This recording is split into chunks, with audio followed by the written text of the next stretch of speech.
क्या आप जानते हैं कि इस बार चुनाव में आप बिना वोटर आईडी कार्ड के भी वोट दे सकेंगे? आखिर कैसे, वो पूरा प्रोसेस हम आपको बताएंगे। लेकिन उससे पहले नमस्कार, न्यूज फॉर्नेशन देख रहे हैं आप और मैं हूं सानिया आपके साथ। बिहार में विधानसभा चुनाव को लेकर तैयारियां पूरी हो चुकी है।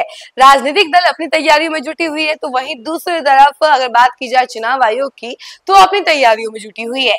और इसी को लेकर चुनाव आयोग ने कहा है कि जिनके पास वोटर आईडी कार्ड नहीं है तो वो भी वोट कर सकते हैं। आखिर कैसे, तो उसका विकल्प हम आपको बताते हैं कि वोटर आईडी कार्ड के बदले जो 12 पहचान पत्र है जिसमें आपका फोटो है वो दिखाकर आप वोट दे सकते हैं, और वो सब वैलिड होना चाहिए। हम वो पूरे 12 कार्ड्स के बारे में आपको विस्तार से बताते हैं। बिहार में सियासी सरगर्मी अब पूरे शबाब पर है।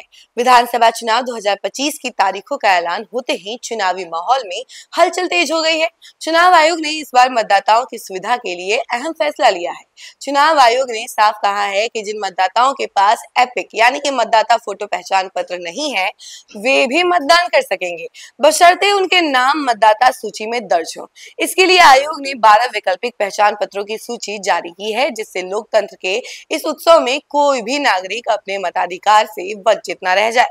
7 अक्टूबर 2025 को जारी अधिसूचना के मुताबिक मतदाता Aadhaar card, driving licence, PAN card, passport, bank या डाकघर की फोटो युक्त passbook, MNREGA job card, pension दस्तावेज या सरकारी विभागों द्वारा जारी सेवा पहचान पत्र दिखाकर वोट डाल सकते हैं। इतना ही नहीं, यूडीआईडी कार्ड या आयुष्मान भारत योजना के हेल्थ स्मार्ट कार्ड को भी वैध दस्तावेज माना गया है।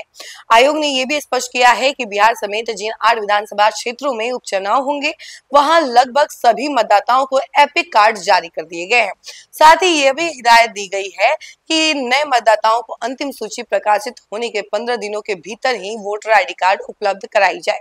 सियासी दृष्टि से यह फैसला बेहद अहम माना जा रहा है, क्योंकि बिहार में ग्रामीण इलाकों में अब भी बड़ी संख्या में ऐसे मतदाता हैं जिनके पास पहचान के सीमित दस्तावेज है।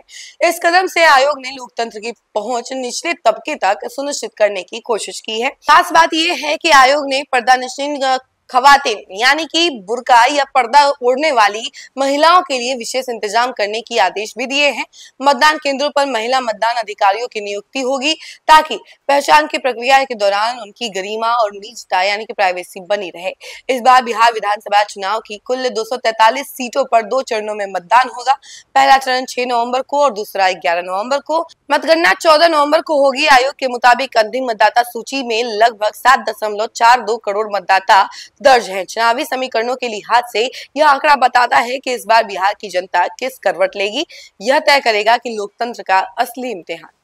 तो देखिए, अब जो है चुनाव आयोग ने ये बड़ा डिसीजन ले लिया है कि अब जो भी वोटर्स होंगे जिनके पास वोटर आईडी कार्ड नहीं होंगे, वो ये 12 वैकल्पिक कार्ड दिखाकर जो है वोट दे सकते हैं। यानी कि आप अगर बूथ पर जाते हैं तो आपको टेंशन लेने की जरूरत नहीं है, और आप बिना वोटर आईडी कार्ड के भी अपना निर्णय ले सकते हैं। अपने फेवरेट नेता को वोट कर सकते हैं जिनके बातों से आप लाभान्वित होंगे। लेकिन वही बात, एक और चीज आपको बता दूं कि कल ही हमने आपको इन्फॉर्मेशन दी थी कि चुनाव आयोग ने ये भी कहा है कि जो पर्दे में रहती हैं औरतें या फिर जो बुर्का पहनती हैं, तो उन सभी के लिए भी आंगनवाड़ी सेविकाओं को नियुक्त किया गया है। हर बूथ पर आंगनवाड़ी सेविकाओं को रखा गया है, ताकि वो देख सके और एपिक नंबर जांच कर सके और उन महिलाओं से बातचीत कर सके। बहुत सहज तरीके से उन महिलाओं से बातचीत करना है और उसके बाद वोट दे सकती हैं वो महिलाएं। बाकी आपकी क्या राय है, जरूर बताइएगा और देखते रहिए न्यूज फॉर्नेशन। धन्यवाद।